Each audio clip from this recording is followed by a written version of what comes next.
Welcome, aviation enthusiasts and history buffs, to Classic Duels, a captivating mini documentary series that takes you deep into the heart of the adrenaline pumping battles that unfolded in the skies during World War II.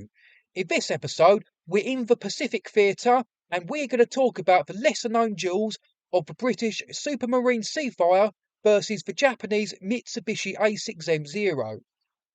The Seafire and A6M Zero were two iconic fighter aircraft that played significant roles during World War II. The aerial dogfights and duels between these two planes occurred late in the war in the Pacific Theatre. Both of these aircraft were iconic in their own right, representing the cutting edge of naval aviation for their respective nations, and both played their own crucial roles in the war in the Pacific.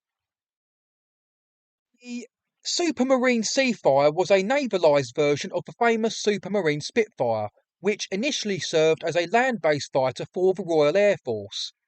The Seafire was adapted for carrier operations and served with the Fleet Air Arm of the Royal Navy. It went on to become a crucial asset for the Allies in the Navy, performing many roles such as an interceptor, fighter escort, ground attack dive bomber, and reconnaissance.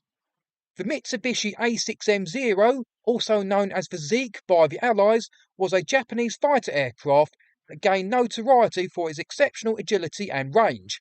Introduced in 1940, the Zero was the primary carrier-based fighter for the Imperial Japanese Navy. It performed well below 20,000 feet and in a slow turn fight, and it played a crucial role in the early stages of the Pacific War, achieving air superiority with its exceptional manoeuvrability and long operational range.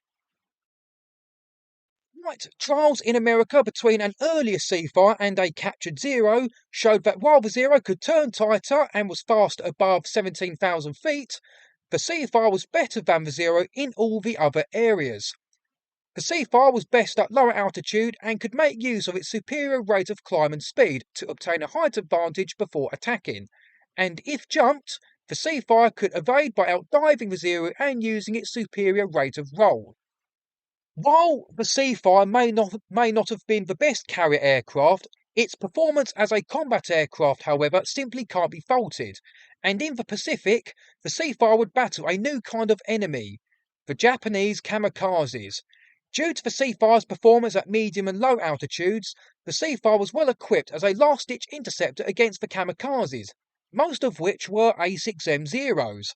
So if the kamikazes made it through the high-level Corsairs and Hellcats, then it was up to the Seafires to engage from altitudes of less than 3,000 feet within 10 miles of the destroyer screen. The first confirmed kamikaze Zero coup happened on the 1st of April 1945. 4 Zeros were intercepted by high-level Hellcats. One was shot down while the other 3 escaped into the clouds and later reappeared over the British carriers.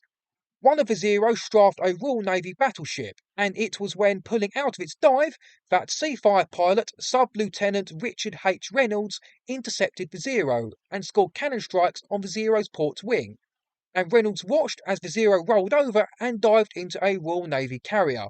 20 minutes later, Richard Reynolds would shoot down 2 more kamikaze Zeros. At this stage in the war, Japanese fighter tactics became more desperate and were of little consequence as there were too few good pilots and aircraft.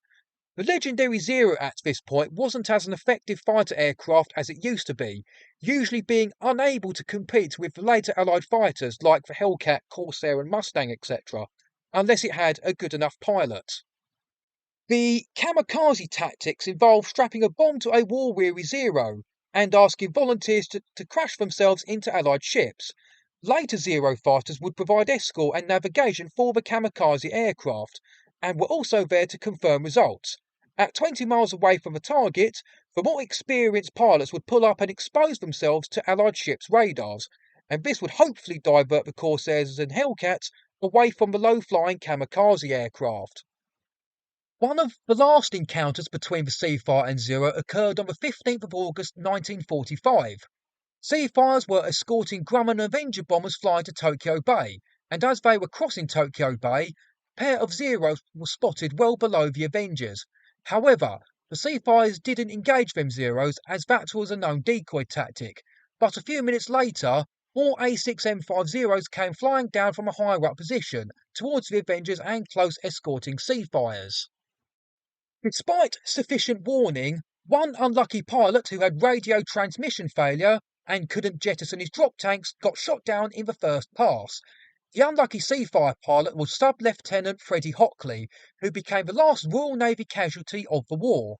Despite that one Seafire loss, the remaining Seafires turned into the Japanese fighters and shot a few Zeros down, and the Avengers managed to bomb on target.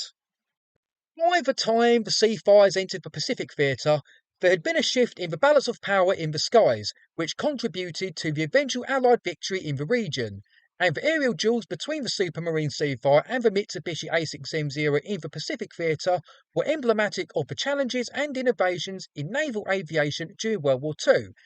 The evolution of these aircraft and the skillful adaptation of tactics by pilots on both sides played a crucial role in determining the outcome of aerial engagement in the Pacific. The Seafire's achievements in the last few months of the Pacific War was more to do with the pilots rather than the aircraft itself. While it didn't have the greatest of range, or was it that rugged for deck operations, the Seafire's combat ability as a fighter at the end of the war was second to none. The Zero is a good example of both Japanese genius and hard-headedness.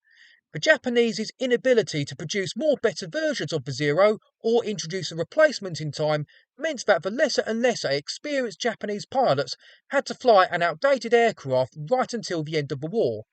So that's it for this glimpse into epic struggles of the past.